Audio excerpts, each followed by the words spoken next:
We're located at Fort Caspar Museum, which is on the west side of the city of Casper in Wyoming. Fort Caspar is a reconstructed 1860s cavalry fort located on the Western Immigrant Trail corridor. So we're basically standing on the Oregon Trail, the Mormon Pioneer Trail, the California Trail, the Pony Express Trail, Transcontinental Telegraph came through here. All of these things located on this site, plus then the U.S. Army in the 1860s. One of the important things to remember about this site is there was a lot of activity happened here before the Army ever showed up. The first occupation of this site, first time people actually sat down here and stayed more than just passing through for the day, was 1847. Brigham Young and the Pioneer Party are moving west. They get to this location and they need to get across the North Platte River. Now the North Platte River that we see now doesn't look overly intimidating, but back then there weren't 5 dams upstream and you didn't have a regulated channel. When they get here on June the 12th, you have got a big river that you have to contend with.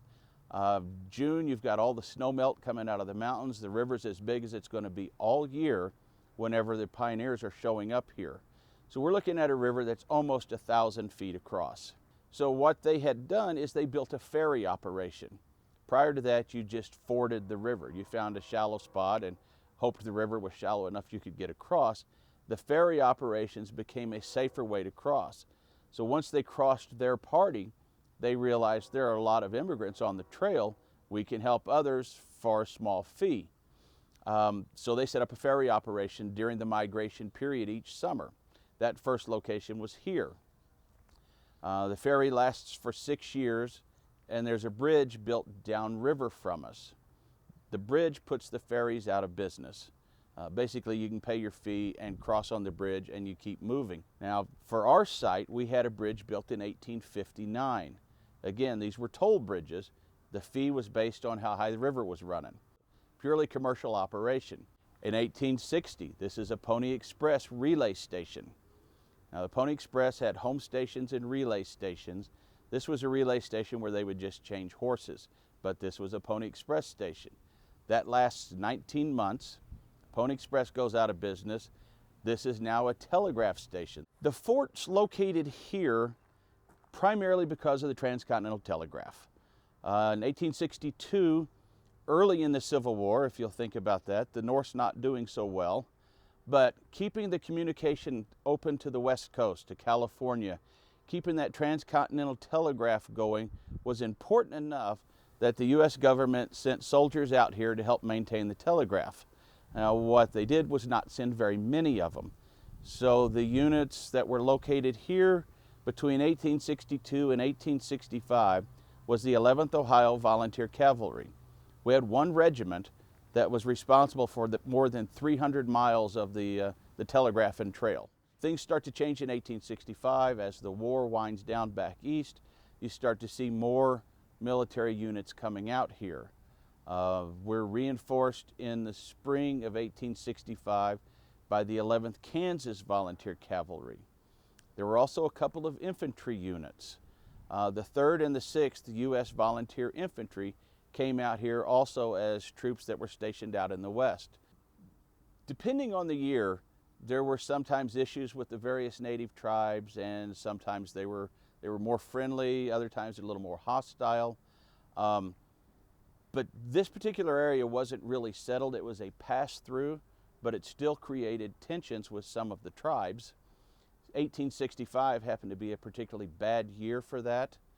The previous winter in 1864, you had the massacre at Sand Creek. And that was a Colorado militia that rode out of Denver and attacked a village. It was basically non-hostile. It was a friendly village. And they really did massacre people. As a result of that, then that following summer, the summer of 1865, you had a lot of skirmishes and fights and problems with the native tribes as a direct result of this Sand Creek battle or massacre. One of the locations where problems occurred was here. We had the Battle of Platte Bridge and the Battle of Red Butte, both July 26th and 1865. The goal of the tribes here was to get rid of the bridge. The bridge was a visual symbol of a structure that could be attacked, that represented all of the migration and all of these people moving west and coming out here. So their goal was to get rid of this. So early in the morning, we had the Battle of Platte Bridge. What happens, there's a young lieutenant from the 11th Ohio Volunteer Cavalry named Casper.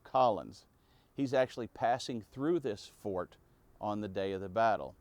He was ordered to lead 11th Kansas Volunteer Cavalry soldiers out to meet an Army supply wagons that were coming back from supplying forts farther west than here. So that morning he rides out, takes 20 guys with him. They get across the bridge and not really even a mile away, and they're ambushed by the Lakota, Cheyenne, and Arapaho that are gathered together to get revenge for Sand Creek. They wheel around and race back to the fort. Casper and 4 other soldiers are killed. Amazingly, the other guys made it back. About 4 hours later, the Army supply wagons show up on the horizon. This is called the Battle of Red Butte. And the Army sees the wagons show up. They fire a warning shot with their cannon. The tribes see them as well, and they race out that direction and attack that wagon supply train. At that one, it was led by a commissary sergeant named Amos Custard.